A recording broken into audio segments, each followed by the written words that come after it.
Madam Speaker, I rise today to honor the life and legacy of Dr. David McIntyre of College Station, Texas, who passed away on 8 June 2020. Dr. McIntyre was born on 13 May 1949 in Houston, Texas, to David and Mary McIntyre. From a young age, Dave felt a sense of duty and a call to selfless service, which guided him throughout his life. He followed this call to the United States Military Academy at West Point, where he was commissioned as an armor officer in 1971. Following graduation from Airborne School and the U.S. Army Ranger School, David was assigned as a scout platoon leader and a jump master in the 82nd Airborne Division at Fort Bragg, North Carolina. Over his 30 years of dedicated service, Dave traveled all over the United States and to more than 45 foreign countries. He served as an Army Cavalry Reconnaissance Unit at the Czechoslovakian border, flew to the base of Mount Everest in a Russian Mi-HIP helicopter, participated in the changing of the guard with the Gurkha Rifles at Khyber Pass, and led a delegation to Angkor Wat. In addition to his many years of service in the field, Dave placed a great focus on academics and serving our country through education. He graduated with honors from the Command and General Staff College and earned his first master's degree from Auburn University. He then went on to serve as a professor of English literature at West Point while earning a PhD at the University of Maryland. After 30 years of service, Dave retired as a colonel from his post as Dean of Faculty and Academics at the National War College in Washington, D.C. In June 2008, Dave was appointed to the National Security Education Board by President George W. Bush and confirmed by the Senate. He served on this board for 4 years until 2012.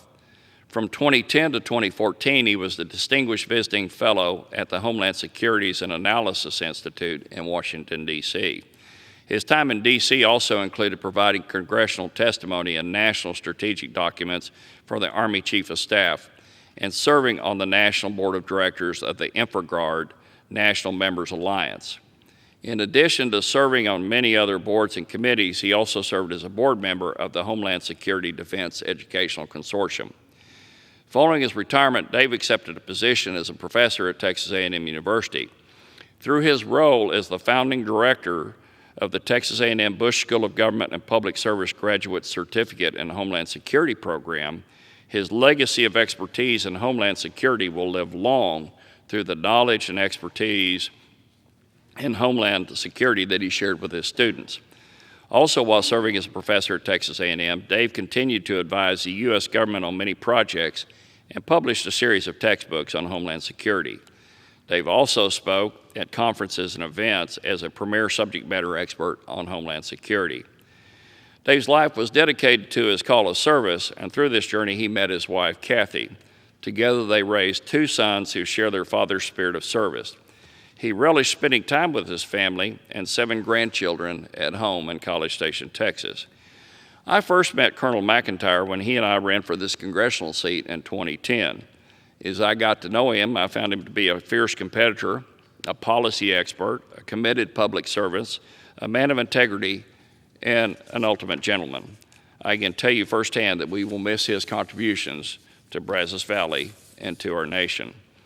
Madam Speaker, Dr. David McIntyre's life was defined by his outstanding accomplishments as an Army officer, professor, and expert in Homeland Security, as well as commitment to his family and friends.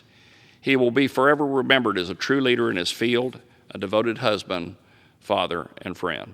My wife Jean and I offer our deepest and heartfelt condolences to the McIntyre family. I request that the United States flag be flown over our nation's capital to honor the life, legacy, and service of Dr. David McIntyre.